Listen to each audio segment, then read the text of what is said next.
В мире музыки есть имена, которые стали легендами еще при жизни их обладателей. Одним из таких имен является Виктор Цой, культовая фигура советского и российского рока, чьи песни до сих пор звучат на радио и в плейлистах молодежи.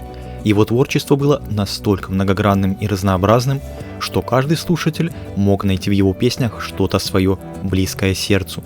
Виктор Цой писал о любви, дружбе, одиночестве, поиске себя и своего места в мире, о мечтах и разочарованиях. Он был настоящим поэтом, который умел выразить самые глубокие чувства и переживания в своих композициях. Голос Виктора Цоя стал символом эпохи, а его музыка продолжает вдохновлять новое поколение музыкантов и слушателей. Он оставил после себя богатое наследие, которое будет жить еще долгие годы, а вместе с песней мы ждем перемен.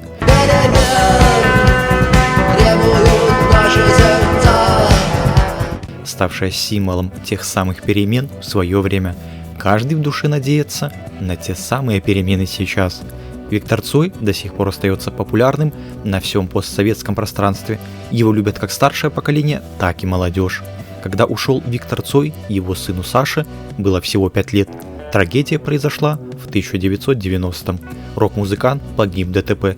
С тех пор прошло более 30 лет, но интерес к жизни и творчеству Цоя не ослабевает. Поклонники легенды рок-музыки хотят знать все о том, как сейчас живут родители погибшего музыканта, которые практически не дают интервью, и единственный сын Виктора Александр, и чем они все занимаются. Об этом я и расскажу в этом видео.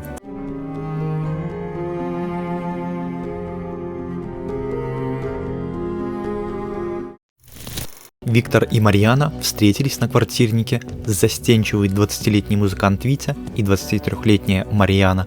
С первой же минуты она была поражена его необычайностью, непохожестью на других, и он, в свою очередь, был очарован красотой этой девушки.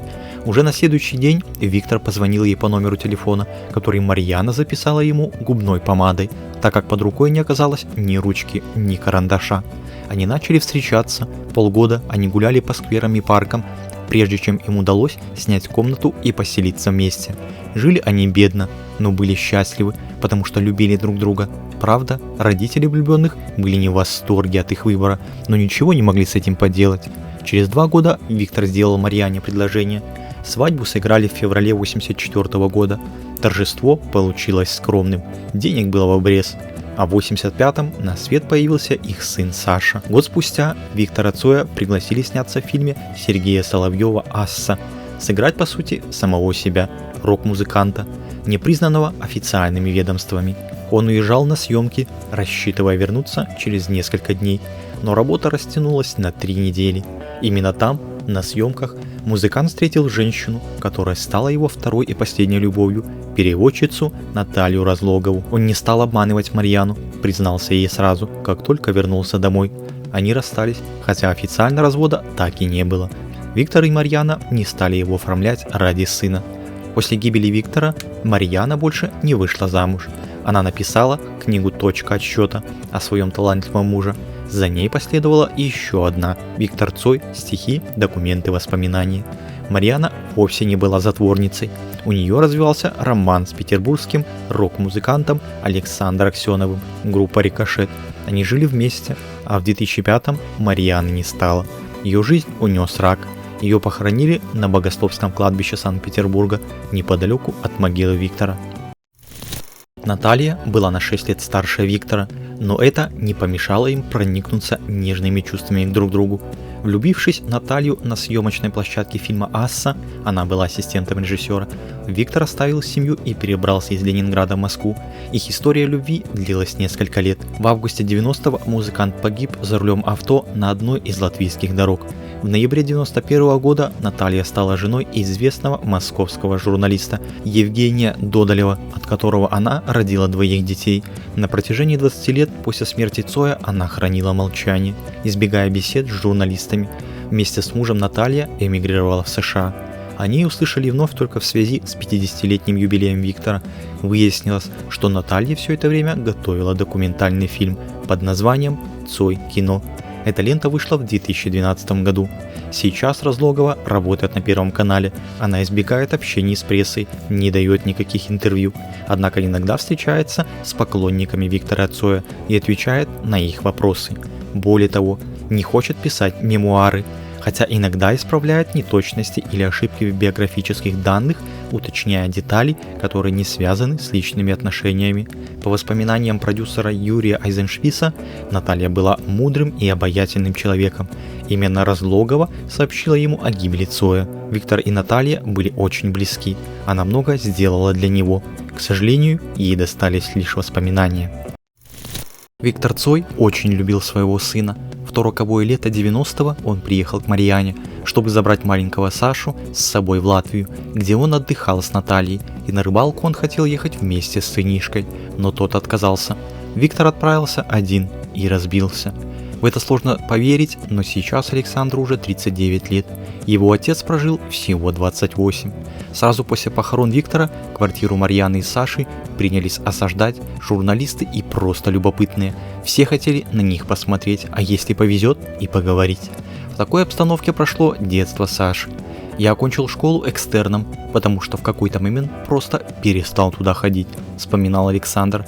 Учеба в школе была для меня тяжелым опытом, и со сверстниками, и с учителями было сложно избавиться от мысли, что они воспринимают меня только как сына Виктора Цоя. По словам сына рок-звезды, он просто ненавидел школу и отказывался туда ходить.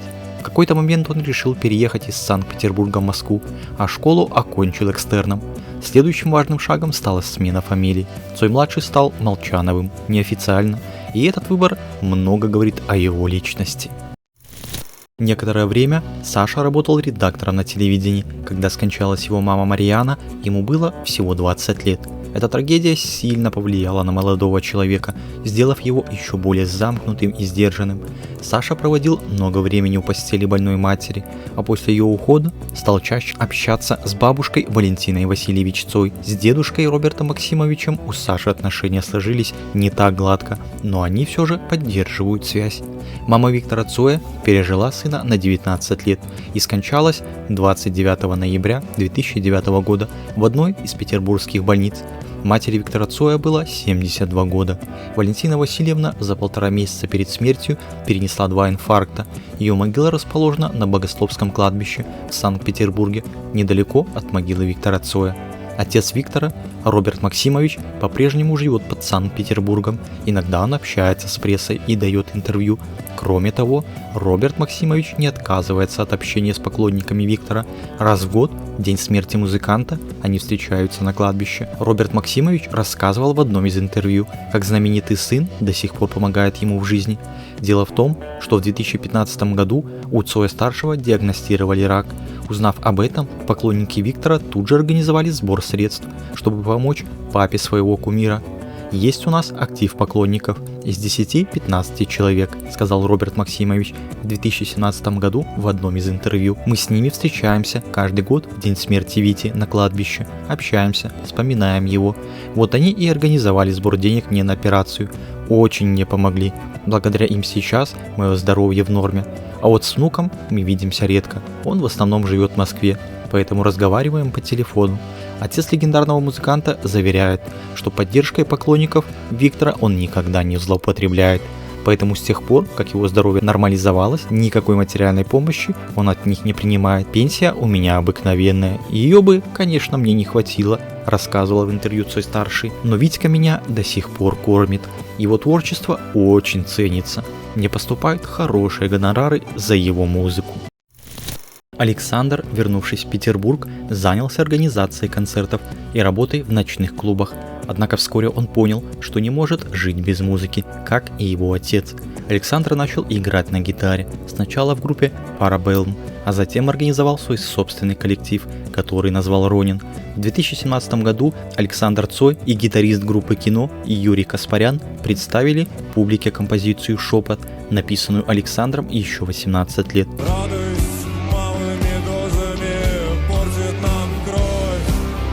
Эта песня вошла в его альбом «Опора». Летом 2019 года Александр принял участие в серии концертов симфонического кино, где музыканты исполняли песни легендарной группы в сопровождении симфонического оркестра. Сын Цоя выступил в этом шоу в качестве продюсера, а также подготовил видеоролики, которые демонстрировались во время концертов. Голос Виктора Цоя звучал с оцифрованных записей. Александр Цой признавался, что не успел побывать на концерте своего отца в свое время. Теперь он восполняет этот пробел, участвуя в организации концертов возрожденной группы кино. Сын легендарного рок-музыканта был против съемок Алексеем Учителем фильма «Цой», в основном из-за того, что в основе сюжета лежали вымышленные события, а вовсе не факты биографии его отца. Протестовал и Роберт Максимович Цой. Было даже написано письмо, адресованное министру культуры РФ. Однако фильм все же вышел, несмотря на протесты обоих наследников певца. Комментировать его события Александр отказался. По его словам, не хотелось привлекать своими негативными высказываниями дополнительный интерес к картине.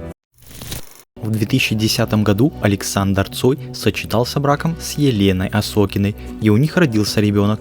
Кроме музыки, сын Виктора Цоя испытывает огромную страсть к мотоциклам. Иногда он рискует и гоняет на предельной скорости, но сотрудники ГИБДД закрывают глаза на его незначительные нарушения. После распуска группы «Ронин» Александр сосредоточился на своем сольном проекте «Саша Цой». Проект «Ронин» закрывается, такой группы больше не существует. Эта группа теперь называется скромно и просто «Саша Цой». Те, кто близко знал Виктора Цоя, отмечают, что сын очень похож на него не только внешне, но и манерой двигаться, жестикулировать и пластикой, а самое главное, он не мыслит своей жизни без музыки. Но я прекрасно знаю, что в интернете бытует версия, что Саша вовсе не сын Цоя, так как имеет какое-то сходство со всем известным, кто знаком с творчеством Цоя, Рикошетом. И люди, я бы сказал, в своих мнениях разделились на этот счет пополам. Одни за тест ДНК, так как Саша сын Рикошета, а не Виктора, и что Виктор с Марьяной поэтому и развелись. Вторые, что он пошел в мать и похож на нее. Виктора и вообще все, кто говорят, что он сын Рикошета, просто не уважают Виктора и зря считают, что он воспитывал якобы чужого ребенка, зная об этом, и притом считал его во всех смыслах своим. В общем, пишите на этот счет в комментариях свои мнения. Будет интересно почитать, но просьба выражаться культурно. Если будет у этого видео много просмотров, лайков, сделаю видео как раз о той самой теории или правде, не мне решать, что Саша сын Рикошета, хотя вся информация, которую я нашел в интернете по поводу Рикошета и Александра, скорее слухи и домыслы. Но повторюсь, если видео наберет хотя бы 100 000 просмотров, я сделаю видео об этом щепетильном вопросе.